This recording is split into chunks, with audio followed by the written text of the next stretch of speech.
And welcome back. You're listening to the Northern Miner Podcast, and I am your host, Matthew Keevil. As always, we're brought to you by the Yukon Mining Alliance. Please do surf by yukonminingalliance.ca and check out all the exciting exploration and development activity going on in Canada's Yukon Territory. And color me excited, because this is our official post-Roundup edition, wherein we're going to run some exclusive audio content from the floor of AMEBC's annual Roundup conference, which just wrapped up in Vancouver this past week. For the Geology Corner, Lesley's going to take a trip down Korshak Row and stop in to chat with Michael J. Byron, President and CEO of Nighthawk Gold. They will be chatting about the Colomac gold property in the Northwest Territories, which lies in the Indin Lake Gold Camp. Lesley's going to drill into previous exploration efforts and what's on the table for 2017. Furthermore, I have a segment from my interview with new Yukon Deputy Premier Ranj Pillai. We'll dig into the newly elected Liberal government in the Yukon Territory and their approach to the mineral extractive industry. We'll also talk a little bit about federal infrastructure money and what could be coming down the pike. Before we get to our Roundup content, however, let's take a quick look at the economic and social news on the wire today. Global equities were reportedly off to a rough start, with European markets down broadly 1% across the board, while U.S. equity futures were also lining up in the minus column ahead of open. The major headlines to start the week predominantly involved Donald Trump's move to ban people from 7 Muslim-majority countries and by-elections in Europe. These two moves have notably supported gold prices. Traders reported subdued activity because of the Lunar New Year holiday in many Asian countries, and some nervousness before the Federal Reserve's two-day meeting on monetary policy starting on Tuesday. Spot gold was up roughly $6 per ounce to $1,197, while copper was trading at roughly $2.67 per pound. Copper prices continue to be supported by potential disruption talks, wherein workers at the world's largest copper mine, BHP's Escondida, remain at an impasse over wages and benefits.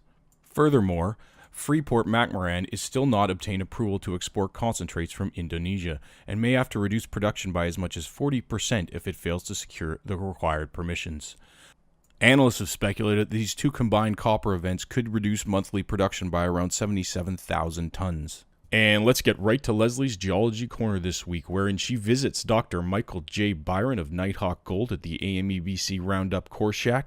The two will talk the Colomac gold property in the Northwest Territories and large-scale greenstone gold discovery. This is a great chat, and it is geology heavy, so fasten your seatbelts, and I'll see you on the flip side.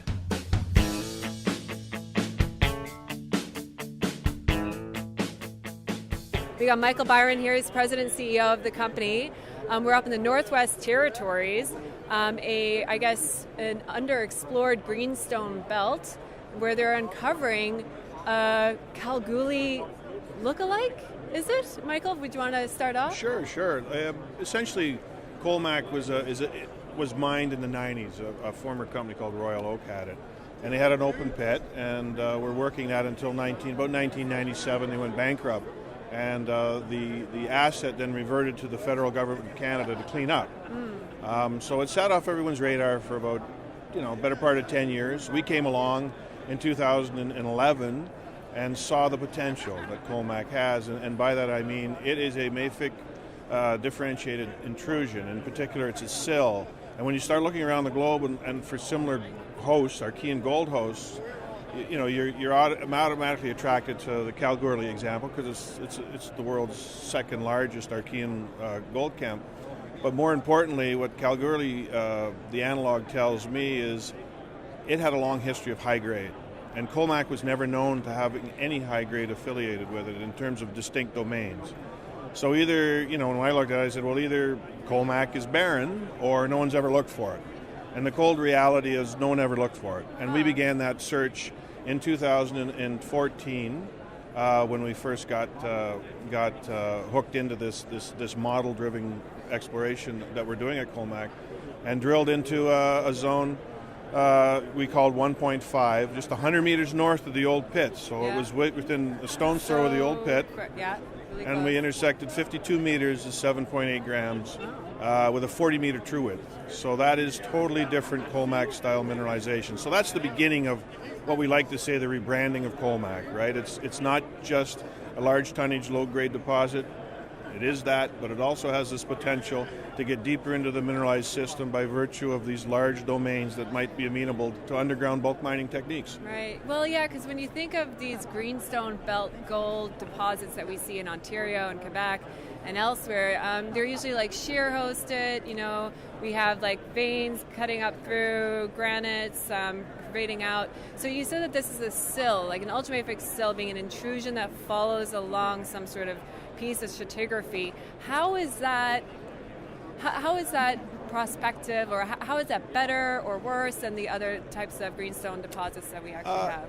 Is there size potential there more? Well, there's a massive size potential because the sill itself runs upwards of 9 kilometers long, uninterrupted. So it's a very planar linear feature, up to 150 meters in width.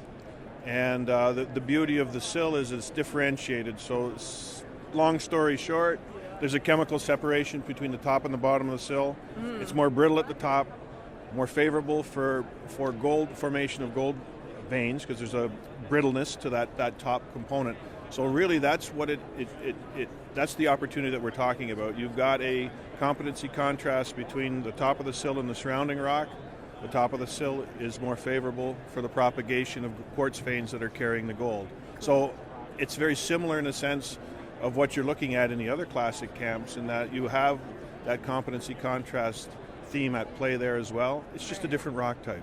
Sometimes it's a iron formation, sometimes it's a sheared contact between volcanics and seds, but this just happens to be a competent sill. Sweet. I know you were showing me a plan map earlier, and you were like putting it against the Kalgoorlie camp in terms of the structural setting and how this sill kind of sits in. In terms of blue sky potential, it strikes me that you have a lot of room to kind of move and explore that sill to see where else gold might lie. Is that kind of accurate? That's exactly what we're undertaking in this property, and as I said earlier, 2017 will be our biggest program ever. How many meters is that? We're going to be doing close to 25,000 meters. So it'll be 22 to 25,000 meters. And we'll be testing more areas that look like Zone 1.5 did before we discovered the high-grade domain that sits in that zone. And so we're pretty excited about that, as well as we're going to test some of the stratigraphy east and south of Colomac, because we think there's opportunities for these sills to repeat in the local stratigraphy, and that's something that we're pretty interested in pursuing. So I guess the theme I want to tell people is, just because there was a mine there doesn't mean it was explored, because we've already demonstrated that. Yeah. But more importantly, if your primary host wasn't explored, then it's not a stretch to say the stratigraphy immediately around the mine wasn't either, and that's part of what we're doing this summer. Yeah, and it's interesting too, I guess, for other explorers in greenstone belts, is to kind of keep an eye out for those sills. They make great hosts. When I was working in a project in WA, we had a gabbro sill that just sucked up all the gold. So it's kind of interesting to see, get the inspiration out there for other explorers and belts. Exactly. New ideas, new traps. Ideas, yeah. And we're keen to be involved in this project and have the support that we do. Yeah. And we're looking forward to 2017. Cool. Well, thank you so much for joining us, and thanks for joining us as well. And hope you're having a great Roundup 2017.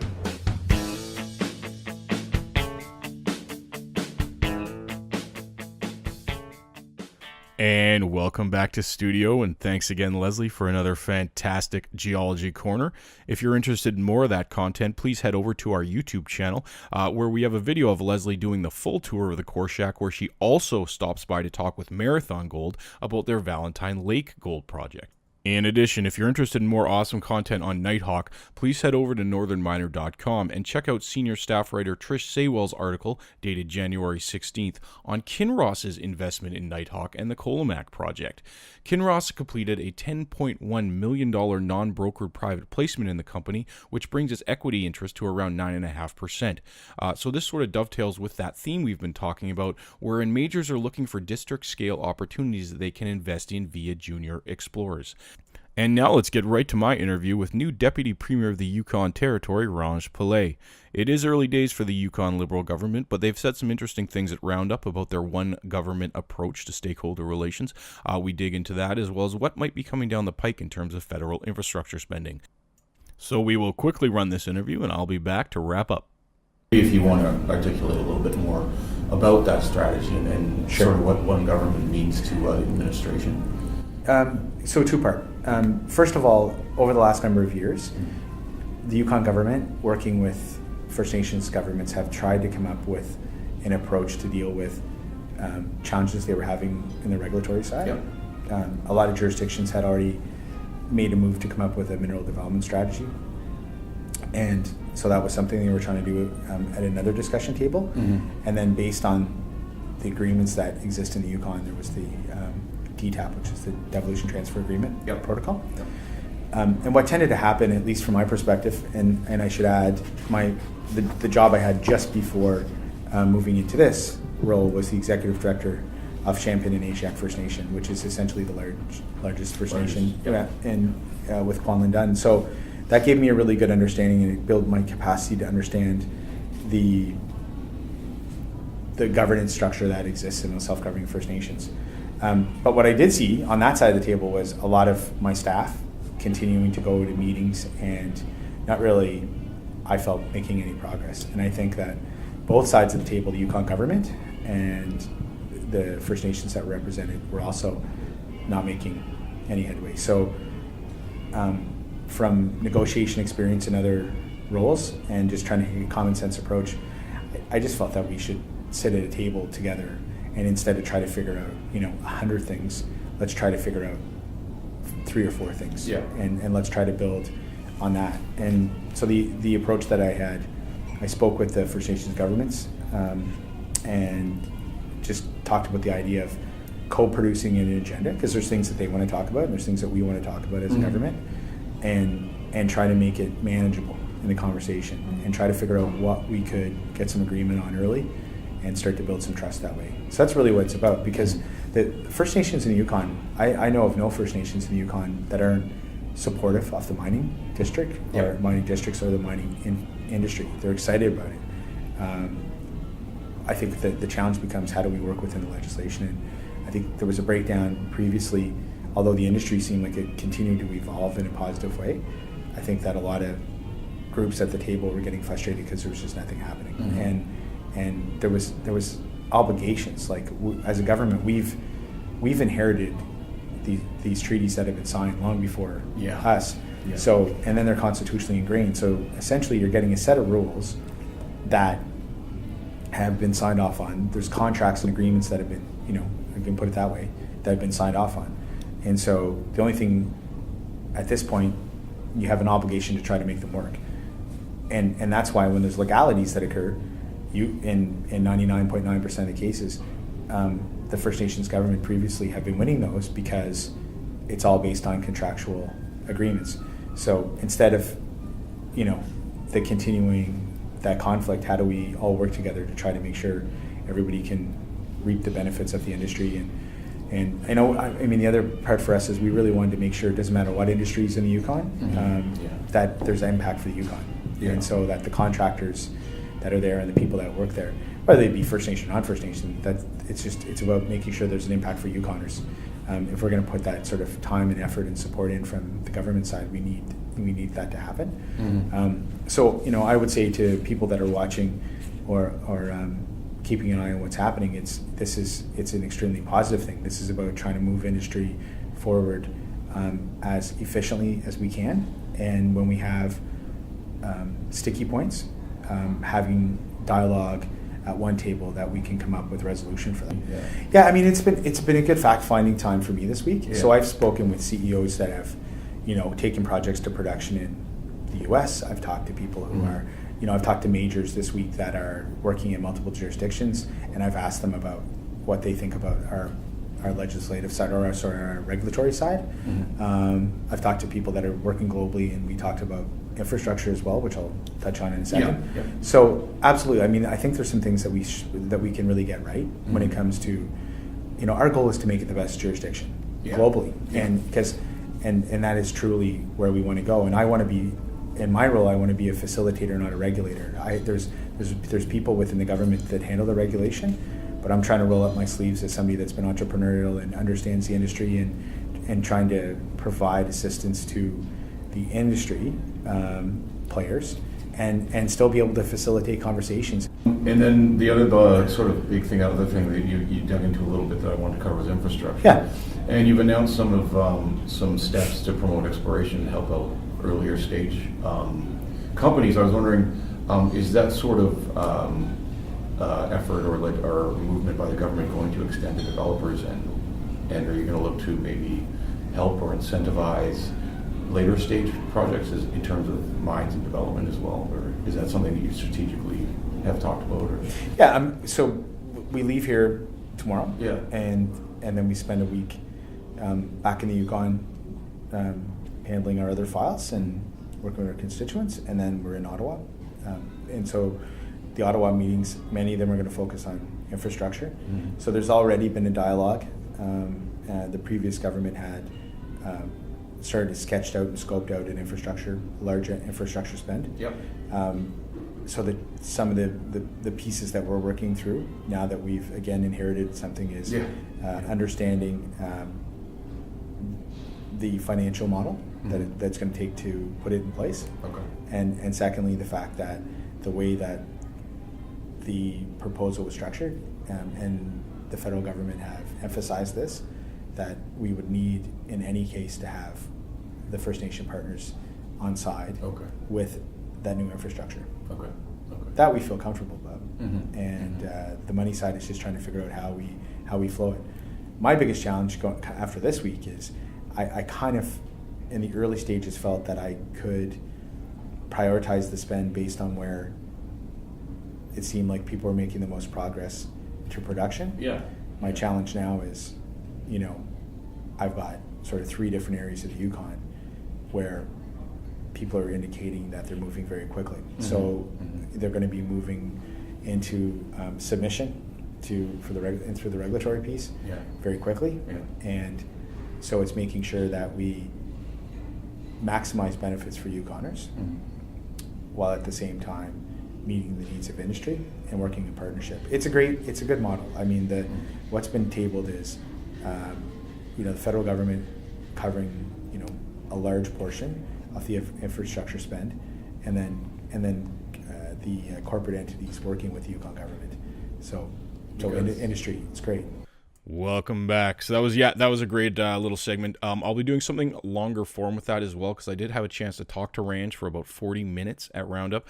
So there'll be plenty of juicy material on what the new Yukon Liberal government might have planned for the mining industry moving forward. As far as other stories we're looking at in the news today, this morning it came down that New Gold has experienced another capex creep at its Rainy River development. The capital expenditures have risen by roughly another $100 million.